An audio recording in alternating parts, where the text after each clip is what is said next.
Guten Morgen, it's Morgan. Welcome to Murder in the Morning. Get ready with me while I talk about a true crime story. Today's going to be a little different because it's St. Patrick's Day, so I'm going to do a kind of intense makeup look. I don't know, I'm going to attempt to do one, and I'm going to talk about 3 different St. Patrick's Day killings, murders. So there's going to be 3 different stories. And I'm excited. They're all very short, so don't worry, this isn't going to be any longer than normal episodes. So let's get started. On March 17th, 2022, Daynel Johnson and Ronald Holland, both 40 years old, they were driving from Marysville, Illinois, to St. Louis together in Holland's car. They had known each other for years, but they had no criminal history together. So that doesn't mean that they individually didn't have criminal history. They just didn't have any where they were in cahoots with each other. So around 4:05 p.m., Daynel shot Holland and then dumped his body in Marysville, Illinois, and took Holland's car. So after he shot him, dumped his body, he took his car and drove to St. Louis, Missouri. That's when he ditched the car. So the police received a 911 call, and the 911 call said that the victim was laying face down in a pool of their blood with multiple gunshot wounds. When the police arrived on the scene, they pronounced Holland dead and, also agreed that he had multiple gunshot wounds. So only a few days later, Johnson, the guy who shot Holland, was charged. So March 21st, he was charged with 2 counts of first-degree murder. You might be thinking, how could he be charged with 2 counts of first-degree murder when he only killed 1 person? So they aren't disclosing who the other person was that this guy killed, but they're saying that it was in a different state and a different reason. So what I think happened was he killed someone, they killed someone probably together. As I just said, there was no criminal history together. But what I think happened is they killed someone together and then were leaving. Okay, maybe what happened is that maybe Daynel killed someone and then was like, hey, we gotta go, we gotta get out of town. And Holland's like, whoa, what's going on? Like, what happened? And then he, on the drive, told Holland what he did, and then Holland is like, no, I'm not down for this. Like, I don't want to go to jail as an accomplice or whatever getting away. And he's like, I'm gonna tell on you, something like that. I don't know. And Daynel was probably like, no. And so he shot him. So that's my guess as to why there's 2 counts of first-degree murder. And then they were both Class M felonies and use of a stolen firearm in the commission of an offense. So since he shot him with a stolen firearm, and then unlawful possession of a weapon by a felon. So since he was a felon, he wasn't allowed to have a firearm.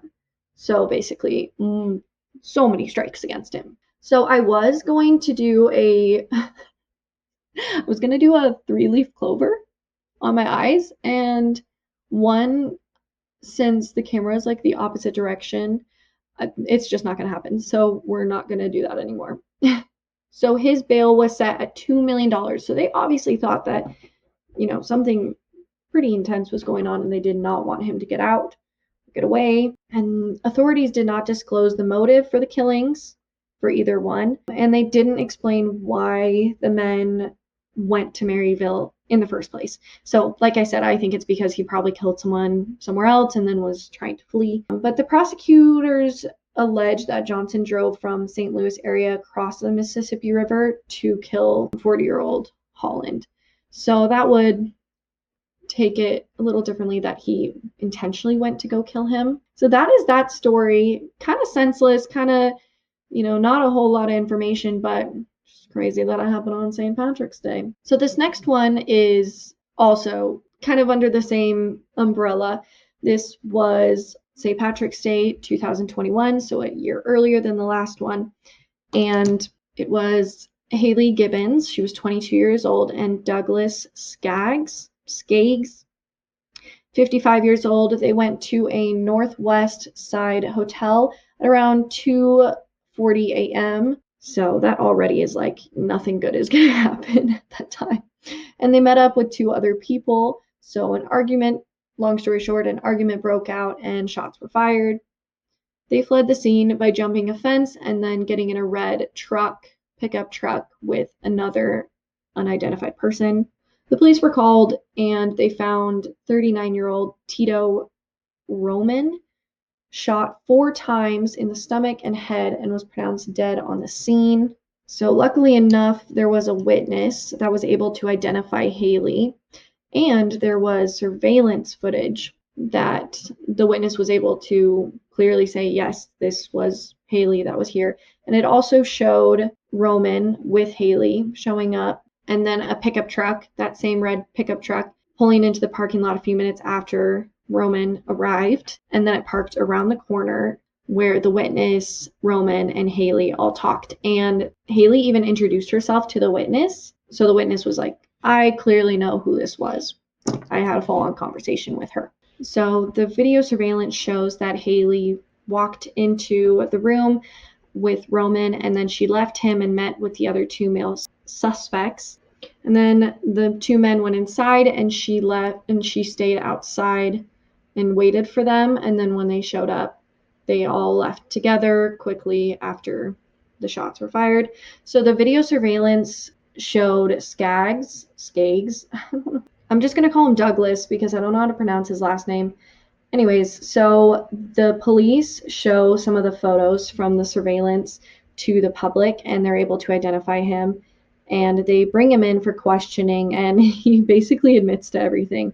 And he says, yeah, so the whole reason that I was working with Haley was because I needed her to lure Roman into the motel. So he said that him and Haley were definitely working together and kind of threw her under the bus. We never find out who the pickup driver was, unfortunately. But the police do say that there are more arrests to follow, but this was 2 years ago, so who knows if that's going to happen. So they also checked the victim, Roman's phone records, and they see that Haley had been communicating with him and that Douglas had also been communicating with him and threatening to kill him. So it makes sense why he needed Haley to draw Roman out so that Douglas could kill him, because you're obviously not going to meet up with someone that you know wants to kill you. I think that's just common sense. So about 2 weeks after the shooting, Haley and Douglas were both arrested, and their bonds were set at $250,000 each. They were indicted by a grand jury for the death of Tito Roman for intentionally and knowingly killing him. And along with Douglas's confession and details that were not shown on the video surveillance, it was very clear that he had done this. And he even admitted that he was the one who pulled the trigger, and Haley was just to help get Roman there. So it's like, if you're going to sell out Haley, might as well sell out the person that was driving the vehicle as well. But whatever, maybe it's because the witness already knew who Haley was, so the police were able to be like, oh, we know Haley was in on it. And he's like, yeah, you're right, Haley was in on it. So that is the story of Haley Gibbons and Douglas Skaggs. So now on to one that only happened because it was St. Patrick's Day. The other ones just happened to take place on St. Patrick's Day, but this one was, 1, because the people were Irish, and 2, because it was St. Patrick's Day, and that's the best day to hurt the Irish. So rude. Because I'm Irish. I'm very Irish. So this story is about 16-year-old Thomas Brady. It was a little hard to get research on this because everything came up as Tom Brady, the football player. And I guess he has some Irish heritage, so everything was just coming up as Tom Brady. But this is not about Tom Brady. This is about a sophomore, 16-year-old Thomas Brady. This is 1948. His whole school was going down to the 12th Regiment Armory to practice for a parade. that their school was going to march in. The school was Power Memorial Academy on Manhattan's Upper West Side, run by the Irish Christian Brothers. So most of the students were Irish Catholics, and they were all walking down to the armory to get some practice in. So at about 3 p.m., they all were standing outside of the armory, just about to file in, when shots were taken.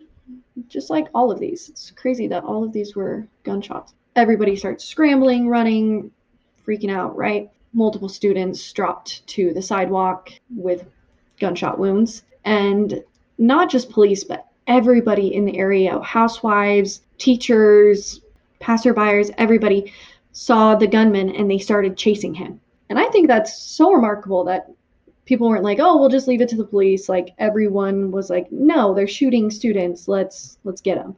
So they chased him 4 blocks, and then he ducked into a tenement on West 63rd Street, where he was finally captured. And when the police were carting him away, arresting him, he muttered, "The Catholics, the Italians, and the politicians, they killed my boy." So it's a little interesting that he doesn't say the Irish, because they were all Irish. Well, mostly were all Irish.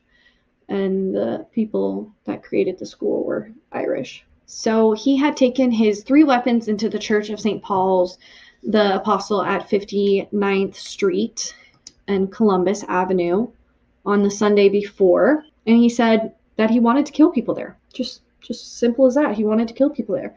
So his son had died a few years prior, sadly, but all sources say that his son died of natural causes, but for some reason he still blames, in his delusion, he blames the Catholic Church for the death of his son.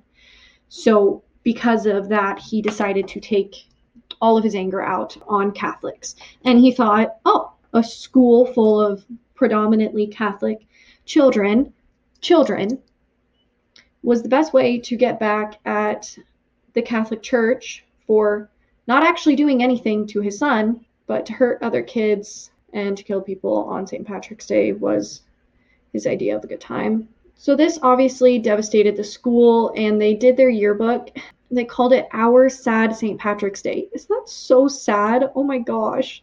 That just like hurt me so much. It's like, I don't know, you'd expect them to do like a memorial or something like that, or a page in there, but they like called it the whole yearbook Our Sad St. Patrick's Day. So all the other victims, the 6 other students, they all survived the gunshot wounds, which is great, good thing.